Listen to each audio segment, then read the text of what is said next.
बोलूं तो हर स्टूडेंट को लगता है कि वो लेजी है, बट ट्रुथ बात तो ये है कि पढ़ाई में मन ना लगना ह्यूमन नेचर है, ये कोई फेलियर नहीं होता। Hello guys, welcome back to my channel. तो आज मैं बताऊंगी कि बिना मोटिवेशन के भी कंसिस्टेंसी के साथ पढ़ा जाए तो आप एक अच्छा स्कोर कर सकते हो। जब हमारे सेशन की स्टार्टिंग होती है तो हम बहुत स्ट्रांग स्टार्टिंग करते हैं, बट बीच में कंसिस्टेंसी टूट जाती है और आपका इंटरेस्ट लूज हो जाता है। तो मैं आपको कुछ की टिप्स दूंगी जिसकी वजह से आपकी कंसिस्टेंसी बनी रहे। तो कंसिस्टेंसी का मतलब ये नहीं होता कि आप रोज पढ़ो, पूरा दिन पढ़ो, मतलब सेम एनर्जी के साथ पढ़ो। कंसिस्टेंसी का मतलब ये होता है थोड़ा ही सही पर पढ़ो। अगर आप 0% से बेटर है कि 5% पढ़ रहे हो। तो स्टार्टिंग में आप कुछ रूल सेटअप करो कि अगर आपका दिन बहुत खराब है, वर्स्ट डे है, तो आप कोशिश करो 20 मिनट ही पढ़ो। और अगर आपका नॉर्मल डे है तो 1 से 1.5 घंटा पढ़ने की कोशिश करो। और अगर आपका अच्छा दिन है तो आप कोशिश करो 2 से 3 घंटे पढ़ने की। और चाहे कुछ भी हो जाए, चाहे कितना भी बुरा दिन जाए, आप कितना भी बिजी हो, बट मिनिमम रूल ब्रेक नहीं होना चाहिए, क्योंकि यही आपका बेस डिसाइड करते हैं। मोस्ट ऑफ द स्टूडेंट्स बोलते हैं कि वो 4 घंटे पढ़ेंगे, 6 घंटे पढ़ेंगे, बट ये है कि आप टाइम सेट करने के बजाय ना टारगेट सेट करो कि आप 2 टॉपिक आज पढ़ोगे या एक टॉपिक पढ़ना है अच्छे से, तो वो ज्यादा बेनिफिशियल होगा। क्योंकि अगर आप टाइम सेट करते हो ना तो मन में प्रेशर रहता है, वही सोच रहे थे कि इतना टाइम पढ़ेंगे ये वो। बट अगर आप टॉपिक सेट करते हो कि आपको ये टॉपिक पढ़ना है तो आपका इंटरेस्ट लूज नहीं होगा, आप उस टॉपिक को कवर करोगे कि ये टॉपिक हो जाएगा, फिर बात खत्म। तो जब आप स्टडी करो, जब आप स्टडी सेशन स्टार्ट करो तो आप कुछ 3 स्टेप्स फॉलो करो। जब आप पहले बार पढ़ने के लिए बैठो तो आप पहले रिवाइज करो, रिवीजन।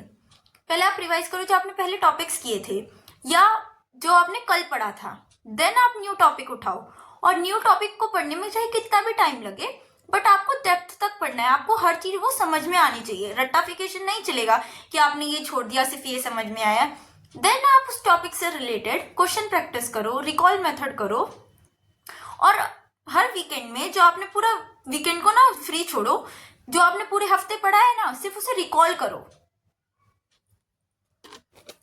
अगर आप ये स्ट्रक्चर फॉलो करते हो ना तो आपको अपनी स्टडी मीनिंगफुल लगेगी।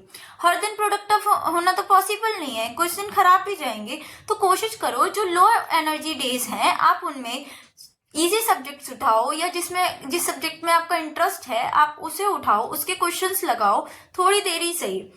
आप अपनी लो एनर्जी डे पर भी कंसिस्टेंसी के साथ पढ़ रहे हो तो वही आपकी अग्नि परीक्षा होती है कि आप थोड़ा ही सही बट पढ़ रहे हो। फोकस का जो एनिमी है ना वो डिस्ट्रैक्शन होता है। आपको लगता है कि सिलेबस इतना वास्ट है, उसकी वजह से प्रेशर हो रहा है, हम पढ़ नहीं पा रहे। नहीं, रियल बात यह है कि आपके पास डिस्ट्रैक्शंस बहुत ज्यादा हो रही हैं। तो आप ना पढ़ने से पहले सिंपल रूल सेट करो। जब आप पढ़ो तो अपने फोन को साइलेंट कर दो। आप ऐसे एरिया में पढ़े जो बिल्कुल शांत हो। टेबल पे सिर्फ पढ़ाई से रिलेटेड चीजें होनी चाहिए, ऐसी नहीं जो आपको डिस्ट्रैक्ट करे। क्योंकि अगर आपका इन्वायरमेंट ऐसा होगा कि जिससे आप पढ़ो, इन्वायरमेंट ही स्टूडियस होगा, तो आप इजीली पढ़ोगे ना, इजीली अडेप्ट कर पाओगे चीजों के। ऐसा होता है कुछ बच्चों के साथ, वो मेहनत करते हैं, कंसिस्टेंसी के साथ पढ़ते हैं, बट बीच में हेल्थ इश्यूज आ जाते हैं, कोई प्रॉब्लम हो जाती है, 2-3 दिन कंसिस्टेंसी टूट जाती है। तो कोई प्रॉब्लम नहीं है। बच्चों को सेल्फ गिल्ट होना स्टार्ट हो जाता है कि 2-3 दिन छूट गया, अब आगे कैसे करेंगे। लीव इट, स्टार्ट करो शुरू से। शुरू से इन द सेंस आप सेल्फ गिल्ट मत रखो। होता है कभी कभी कंसिस्टेंसी टूट जाती है, जो कंसिस्टेंसी के दौरान जो आपने पढ़ाई मिस करी आप कोशिश करोगे तो उसे आगे करो। क्योंकि यही तो जाने दुश्मन होता है, सेल्फ गिल्ट। जब आपके अंदर सेल्फ गिल्ट आ जाता है उसके बाद आपका मन नहीं लगता पढ़ाई में, ऐसा होता है। तो अगर आप अभी से पढ़ना स्टार्ट करोगे थोड़ा थोड़ा तो आपका फ्यूचर का स्ट्रेस कम होगा ना, आपके बाल कम सफेद होंगे। आपके फ्यूचर का जो स्ट्रेस है वो अगर आप अभी से सॉल्व कर रहे हो, अभी से अच्छे से पढ़ाई पे ध्यान दे रहे हो, तो आपका करियर सेट होगा। अगर आप चाहते हो और ऐसी होनेस्ट स्टडी वीडियोस तो please subscribe my channel. Bye.